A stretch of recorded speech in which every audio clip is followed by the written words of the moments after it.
I was just sitting there about to eat my lunch, and I heard this voice, as clear as day, saying, William Byron is going to win the race today. Wow. Aspen Roots. All right, welcome to another Aspen Roots podcast episode. If you're new here, we like to tell true spiritual stories. I'm Brandon here with my wife, Sophia, and we're excited today to have our good friend, Nikki, on here for today's episode. Nikki is a certified dog behavior consultant. She is the author of Finding Mikey, 10 Steps to Finding Your Compatible Canine, which is coming out soon.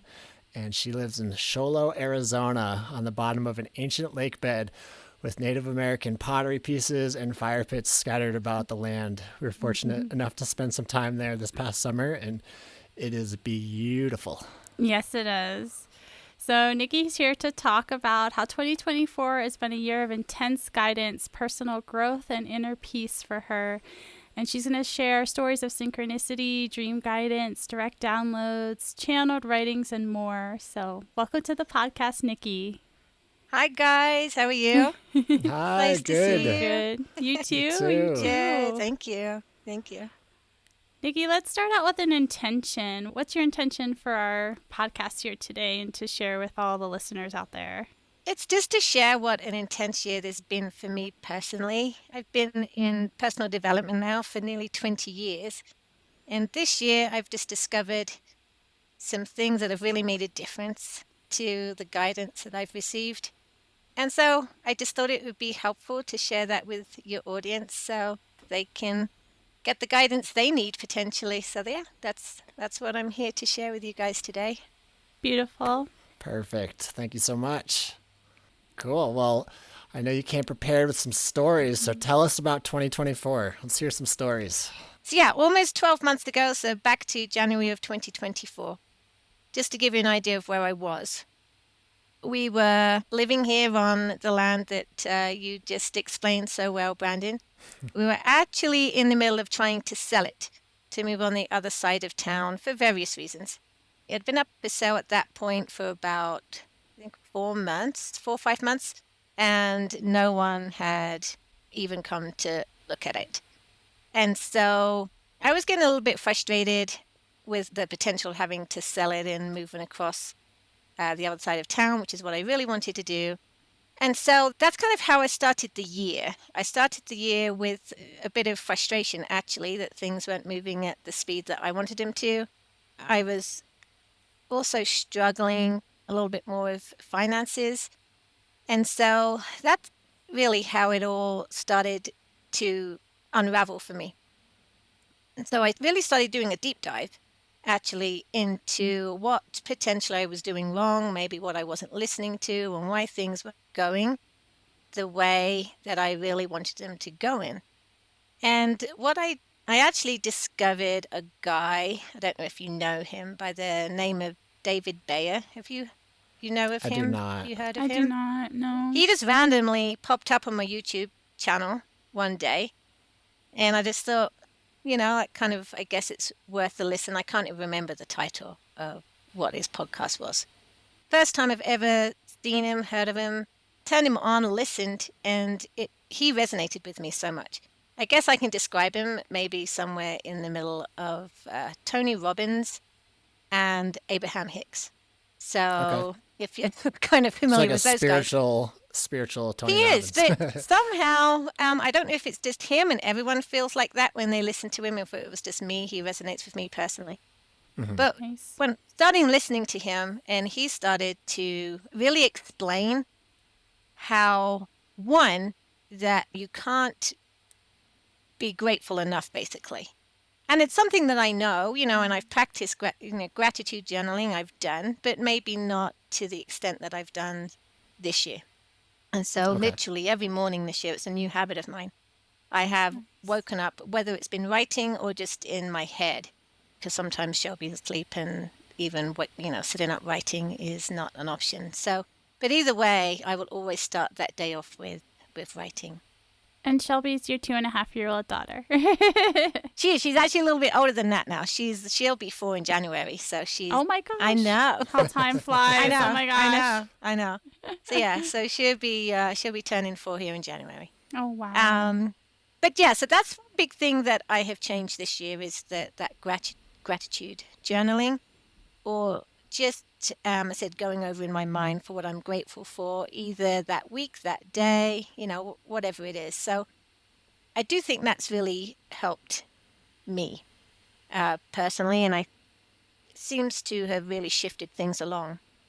And then the other aspect to this was faith, and how he explained about timing, basically, and that even when things are going slower than what you want them to go at, that you've got to keep faithful and you've got to keep going at it.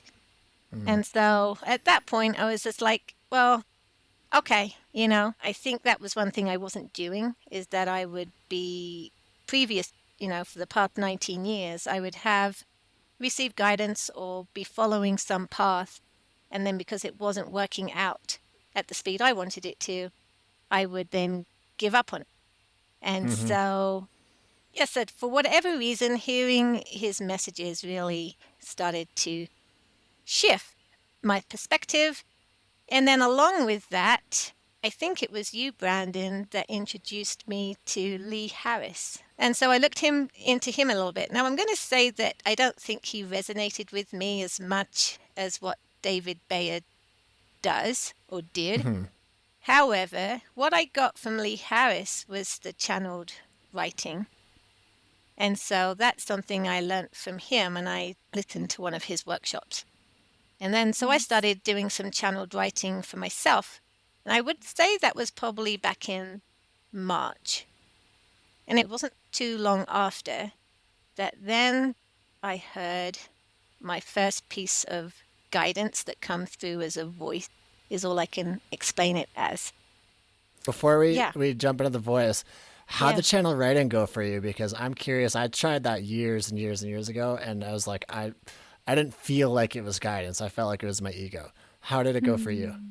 I think that was the same in the beginning, is that so I was writing and I would read it back, because that was, again, like that was the instruction. It was, write, and you just kind of want to let the pen take over, basically, and then read back to, what you're reading. And I think I would say for the first few weeks doing this, I would say every other day, maybe not daily, but pretty consistently throughout the week.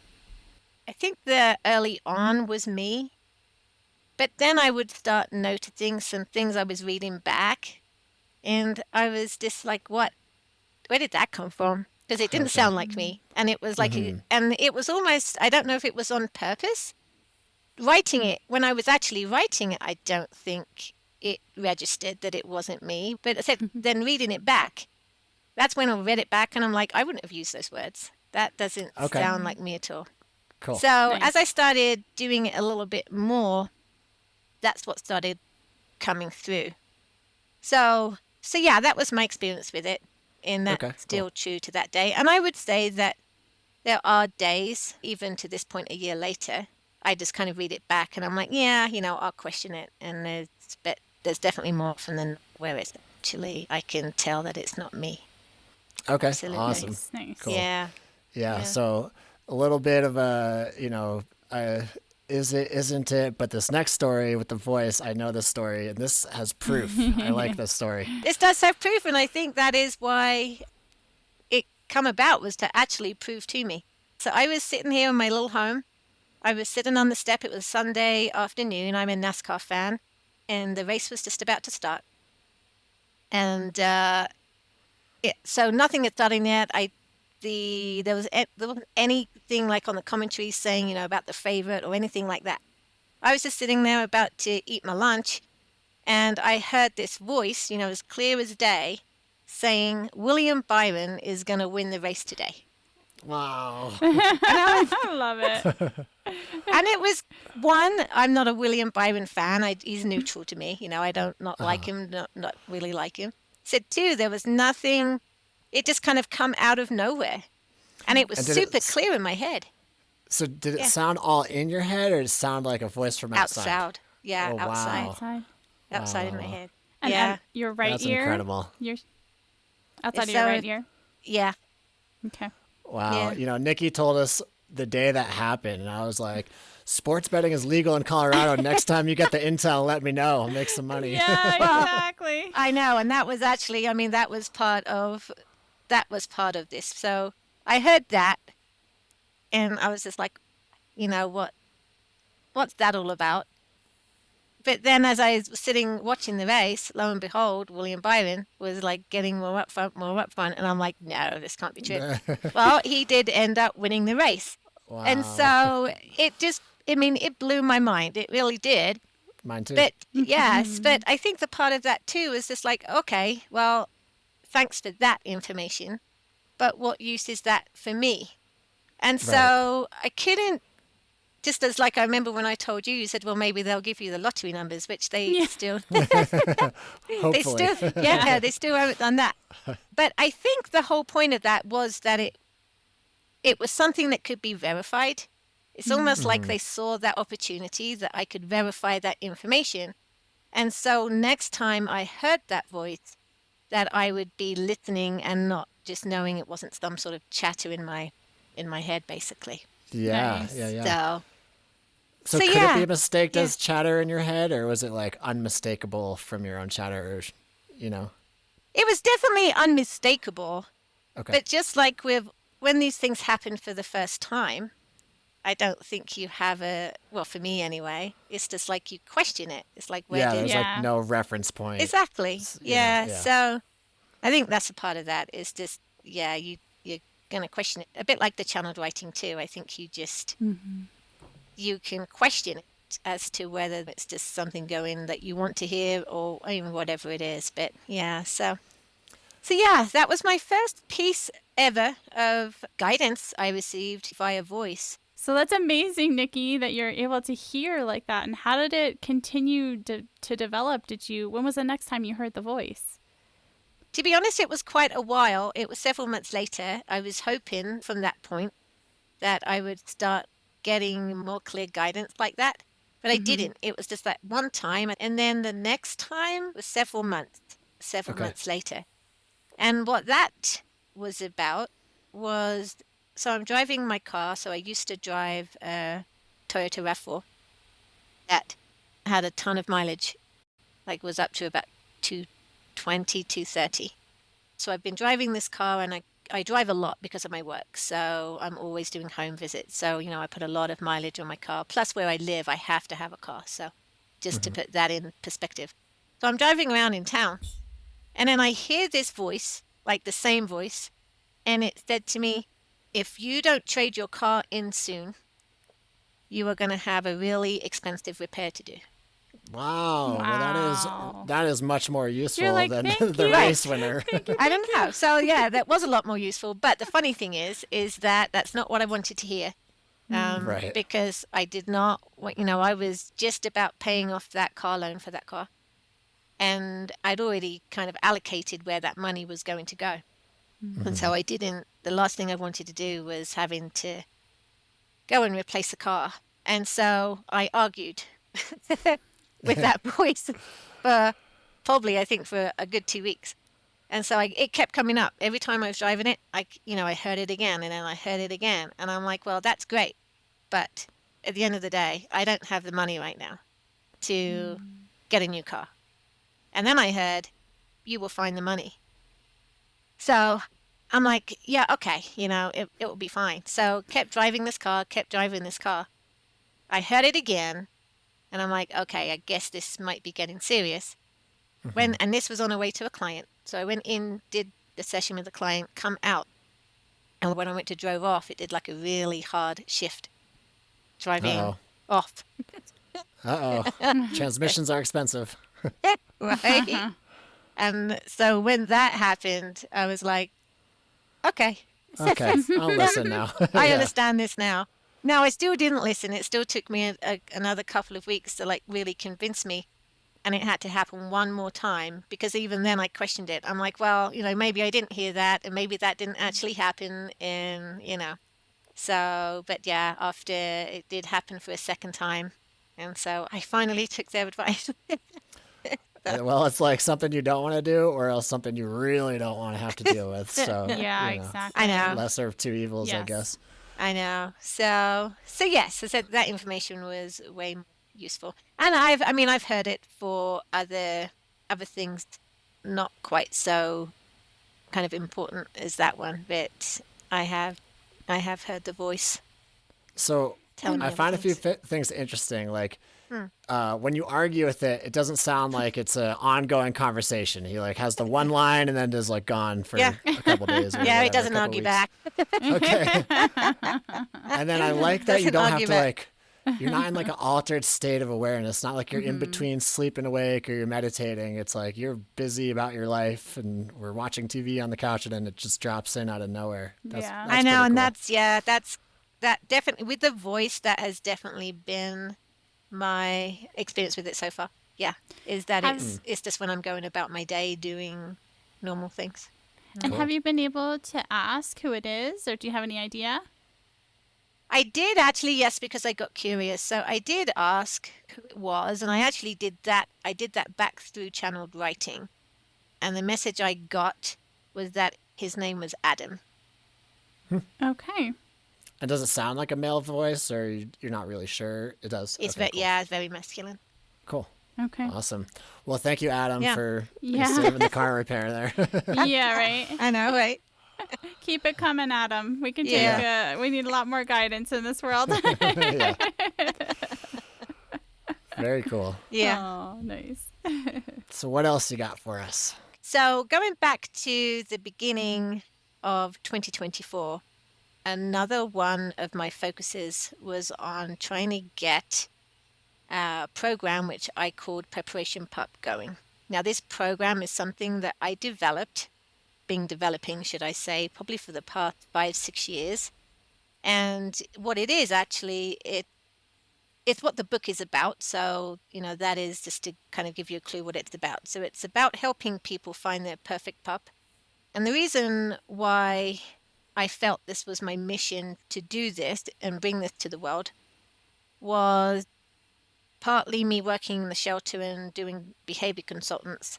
I kind of identified an issue that a lot of people come across when they choose dogs that aren't compatible for their lifestyle. So in my mind, and as I'm just kind of receiving this information from people, I'm like, okay, I think if I could bring this to the world, it would reduce the shelter population drastically if people really knew about dogs. So that's just to give you a very quick input into what Preparation Pup was. Well, that's a wonderful intention, I gotta say. Yes. Thank you. Yes, it is. Thank you. Yeah. So with 2024, when I started 2024, that was actually one of my main focuses, was to bring it to the world. Also, obviously, a way to make money too. So it's not been easy. I will say that. Another thing I'm going to say about that is that kind of going back onto trying to distinguish whether something is guidance or just from your head. Thinking back now, I don't recall anything about Preparation Pup ever coming through either in a dream, channeled writing, nothing. It's never come through. It's just like an idea I got in my head that I'm like, yeah, I think the world really needs it. But I'm going to say that as I look back, I don't think I've ever received guidance. And that's okay. It's like a source of your own authentic creativity. Pretty Yeah. much, yeah, pretty much. And I'd say Yeah. there's definitely a niche for it. It's definitely something that people would do well to consider before they just adopt any animal. So I can see you're coming from good intention. Exactly. My hope is that one day I can really get this out there. But it's been really slow going. And then I started having dreams. And I remember having this dream, like super vivid. It was this dream where I was back on a road. I used to live in London. So this was back when I'm 47 now. This was back when I was 17. So what's 30 years ago. So I was back there. I was on this road. And it's not like nice London that everyone kind of pictures London to be. This is the not very nice London part that not many people know about unless you've been there. So the not very nice part of London. So I'm Okay. sitting, I'm on this road, and as I'm going around this big bend, this big white building appears. And so I walk up to this building. I think I'm curious or I'm invited in. I can't quite remember the details. But it's elaborate. It's like they demolished this really old building and put this beautiful white building up. And I was invited in, and I was told, I think it was a lady, I was told by this lady that this was going to be my new office and that I could choose, like there were several, I think probably 10, 20 different offices that I could choose from, and that it was my choice, whatever one that I wanted to work from. And then, interestingly, alongside it, there was a horse stable. That was the dream. Now, just as with dream guidance, and I know Brandon, and Sophia, it's hard to sometimes tell whether these things are literal or, they're coming through as symbolism. Yeah. And so, because to me, it didn't make too much sense as to what this was all about, I just figured it was symbolism. And so I looked up, white buildings. I looked up like old places I used to live. And then I looked up horses. And I think, long story short, like white buildings can be representative of new beginnings, I believe. Horses are a sign of strength and courage, I believe, when I looked up. And I think the overall message from that dream, if you're looking at in symbolism, was that something potentially good was about to happen in my career, or new beginning in my career, because obviously it was about an office building that would provide strength and courage. So that's kind of just what I thought. So that dream kind of put aside. Cool. That Can I ask, was yeah. there any relevance to like what floor of the building you were on? I can't remember. Okay. I can't Yeah, remember just that. curious. Yeah. So that was that dream. Fast forward now to August.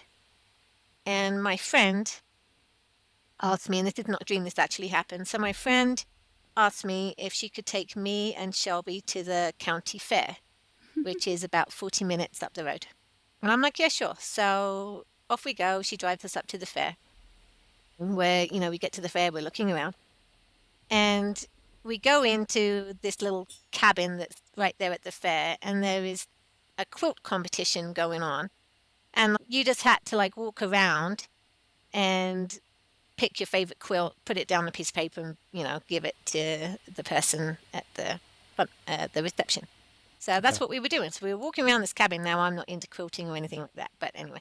So we're there. I'm kind of looking around. We're looking at the quilts, and as we kind of stood still. We were talking. This is me and my friend Sherry, and Sherry said to me, "You know what, Nikki?" She said, "I think it would be really good for you if you run a workshop."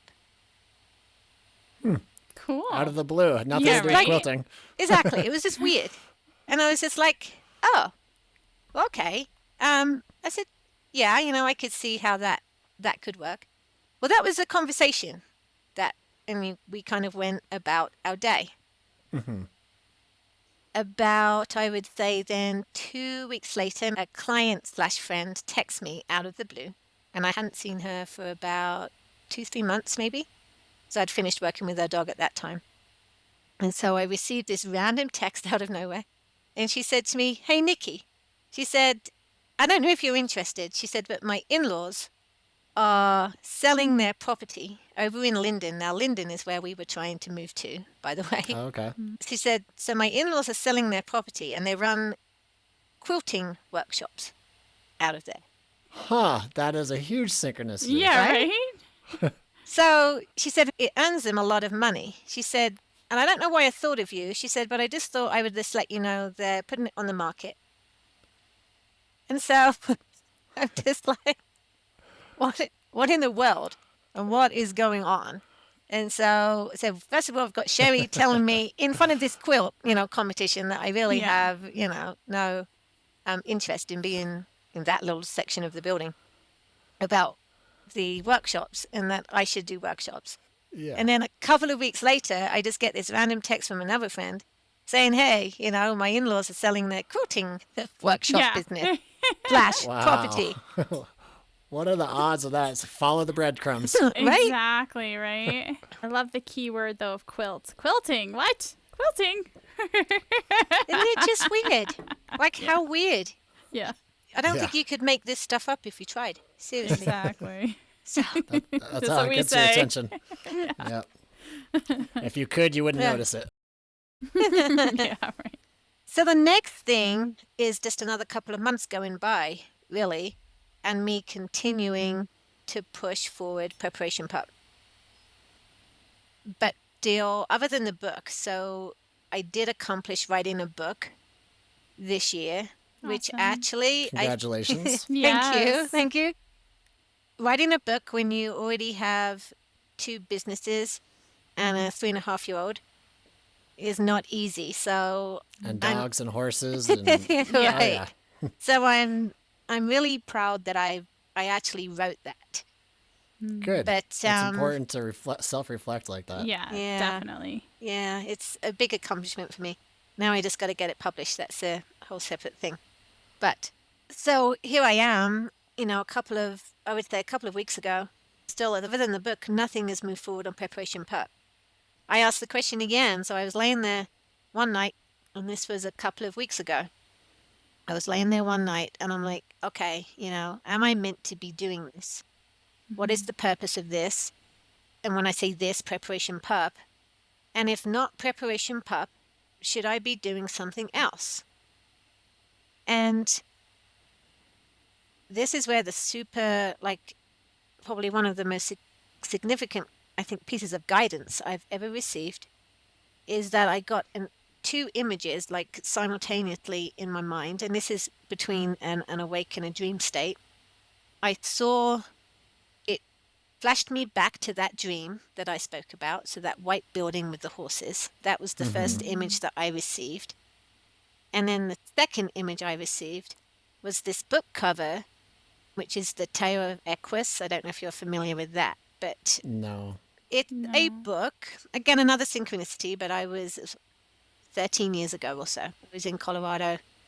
Bert, my husband, we were driving around, I think over by Edwards or somewhere around, over in that neck of the woods.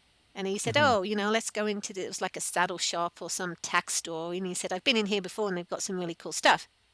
And so we went in, and again, I remember like this day, like super clear, or this afternoon, we went in, and this book, the Tale of Equus, kind of just jumped out at me, like, you need to read this.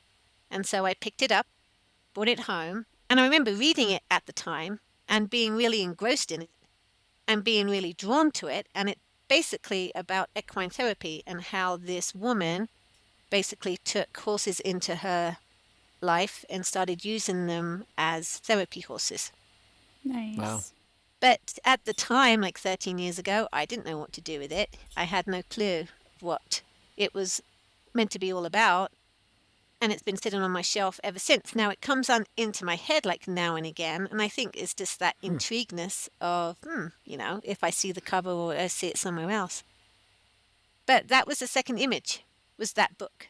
It flashed the book cover of that. And then it was a workshop, was the next. It was me holding this workshop. Okay. And so the guidance I got from that actually was that I should be doing some sort of equine therapy workshops as my moving forward from this point. And so Some equine yeah. therapy quilting workshops. yeah, some quilting workshops. Now, Brandon, or Sophia, if you've got any, other ideas of what all that could mean, then that would be awesome. But that was kind of my take from it. I said it was just those 3 images of first going back to this dream from earlier this year, followed by the book, followed by a workshop. And that was the guidance I received.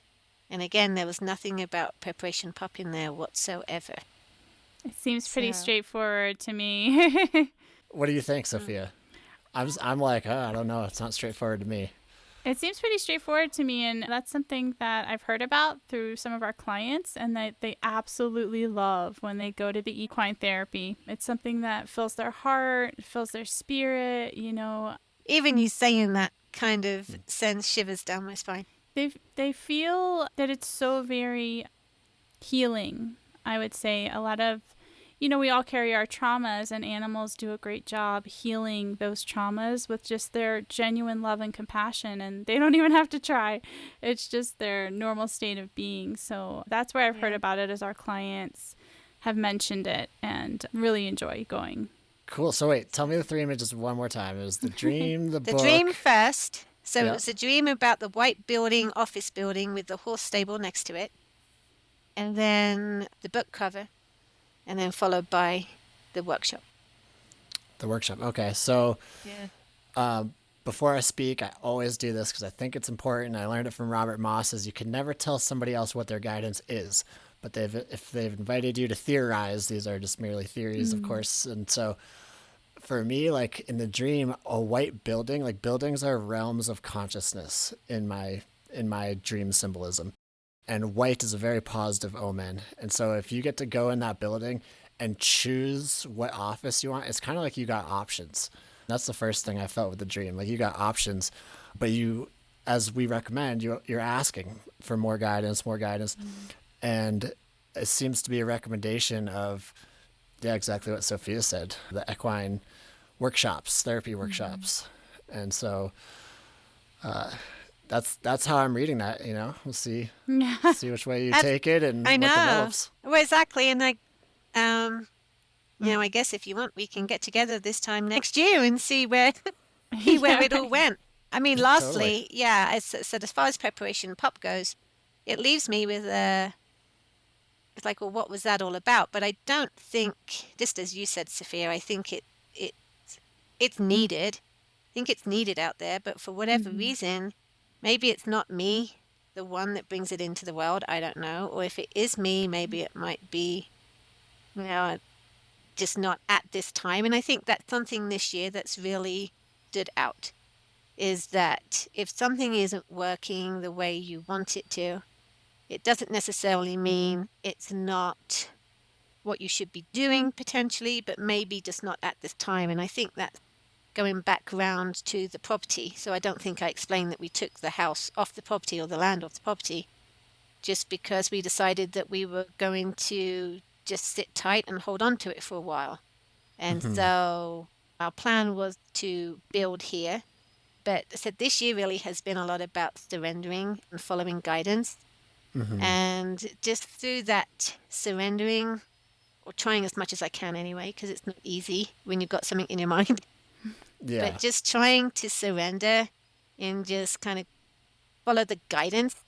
It's just amazing now how this really has kind of opened this like brand new possibility up for me that I had never even considered. And so it's that big difference again of going back to, okay, what is guidance and what is just like coming through as just your own ideas and, you know, so yeah. Like willful creations. And I think that's a Yeah. massively important point. And yeah, I mean, lastly, I think that's the last piece of guidance I got recently. It's almost, from what I could gather again, like when I asked about the book. So I asked about the book because I've written it. So I'm like, okay, well, what do I do with the book? And that's when very clearly I got I got 12/12. And so because we're so close to December, initially I just thought, oh, do they want me to go ahead and publish it on December 12th? Of which, you know, I don't know if that makes any difference or not. But then I looked into what 12/12 means as far as the numbers. And again, that looked like it's quite a prosperous new beginnings type number Nice. from what I could gather anyway. Nice. Cool. I know Well, you yeah, I are. mean, Yeah, you're more accurate on the numbers and their meanings. So well, I think it's I personal think to everybody. You know, okay. I've made a pact with my guides, like, hey, I'm going to use this source, Joanne Okay. Sacred Scribe. So if you want to get a message through, use that. I don't know, you know. So, anyways, without looking it up, I don't know what 12/12 is, but ones are kind of like creation and new beginnings. And twos sometimes for me are divine timing and patience, which you spoke about. So without looking it up, Yeah. that's what I'm thinking. And I wanted to ask too, so how did it sit with you, like the horse therapy? Like, is that something you could feel passionate about, or you do feel passionate about? And how does it feel in your body? I mean, absolutely. When I think of using horses in that way and running workshops like that, I mean, it fills me up with, with a lot Okay. of excitement. And I mean, it's something I think that I'm not going to say that I've dreamt of doing, because obviously I haven't, I haven't dreamt of doing it, but something that's kind of always in the back of my mind of how awesome it would be to use my horses like that. That's what I was going to ask. Yeah. Yeah. Mm-hmm. And you could Yeah. do it from your home, which is great. I mean, you decided to take your land off of the market, and now it's like, here's something you can do with, you already have the horses and the resources. It's just about advertising, getting the people there and getting the curriculums together. So that's pretty cool. Well, Yeah. I love it. I love the Yeah. raw, vulnerable sharing where you're like, this is the guidance, still not totally sure. That's how it works. Yeah. It's never Yeah. like they tell you exactly how to live your life. But I really love your idea about getting together a year from now and seeing what other guidance has led to wherever we're all at that point. So let's set that as an intention. Let's see. I know. Let's see what another 12 months does. So, yeah. Keep following the breadcrumbs. Yeah. Yeah, right. Hopefully I won't Totally. have to buy another new car. So I know. hopefully we've Yeah, got that exactly. one done. Yeah. Yeah. And if you do, Adam will give you a heads up. Hopefully. Nice. Hopefully. So yeah, at this point, let's move into our soulful send-off. I'll go first. I already got some ideas. I'm very grateful for you being on our podcast. Yes, me too. And you spoke about gratitude at the beginning, and I was reminded of the gratitude jar that we have in our other room with a bunch of little pieces of paper and a pen, and we add to, and it's just full of grateful energy. And And that was a gift from Nikki. yeah, exactly. Yeah. Yeah. Yep. And the sources I've always followed have talked about the energy of gratitude charges your energy body, and when you do that, it enhances your ability to attract and manifest, like the law of manifestation. yeah. So gratitude is an incredibly important thing. But I really love your sharings of the different ways you get guidance and just how you relate with your guidance, because that's always a personal thing for everybody, Yeah. So thank you for being brave enough to sharing your Yeah. stories. Thank And I'm looking Yeah. forward to your book coming out and Yes. seeing Me what too. develops. Yeah. too. Thank you so much, guys. Yes. I'll go next. I guess for me, I feel like your humility, really like trying to figure things out and not acting like you know better than, spirit or anything. You just want to be led in the best way possible for you and what's in your best interest and what will work. And I just felt like you had so much humility, following and asking first, and then following the signs, and then surrender to and seeing how that you could develop that and how that would work for you. So I really admire you doing that. Oh, thank you, Sophia. Thank you. Is there anything you want to say from your heart to the people? I think the biggest takeaway from this year is just to stay present. Stay Keep present. searching. Yeah, Don't, right. listening. don't focus too much on what's going on, what's gone on in the past. And don't try and live in the future, but really take, what's going on right now and just follow the breadcrumbs. So, Exactly. that. Follow the I breadcrumbs. love I want to add one more part here. I know you're guided, so I trust whatever happens, it's going to be beautiful. You're going to get the answers. And I know that because when Sophia and I went to your house this summer, we got guidance about what was going to happen at your house before we got there. And Oh, then really? sure enough, there's so many divine synchronicities and animal omens and things happening. Sophia and I do the oracle offerings where we share our guidance every week. And Yes. like your house filled up like more than we could handle for that week's episode. And yeah. it was just really cool talking with you and your husband, just getting tons of chills and like a star balloon coming off in the distance and landing right at our I know. feet after we watched it just float like miles. And, your husband and I talking about what's going to unfold. And we were literally talking about how we've got the signs and we know like good things are coming. We don't know exactly what it's going to look like. And a hummingbird came and just stopped and stared me in the face, stared your husband in the face. And to us, the hummingbird's always like, you will be surprised at the twists and turns that your life will take. Yeah. And we're like, the hummingbird message while we're having that conversation. And it's just, there's a lot of divinity and light and guidance around you, your family, your property. And I know that it's going to lead to good things. So patience is hard for me too. And but we'll see what happens. And then the star balloon turning up. Like, when did that turn up again? About a month like a couple ago? of weeks ago, I know. which is It's like just- 6 months later. Yeah, I know. That star balloon know. from the story I just mentioned, as we never saw it since. And then it was in a common spot that Nikki frequents, just showed up out of nowhere 6 months later. Yeah, So, on her property. Yeah. Yeah. Keeps coming back. Yeah. Keep believing. you are protected. Yeah. Yes. Yeah. Well, thank you so much for being on Thank this podcast you. episode. We love you. Thank you. Yes, love we you. love you. Love you guys. Love Bye. you too. Aspen Roots. Visit us at aspenroots.love.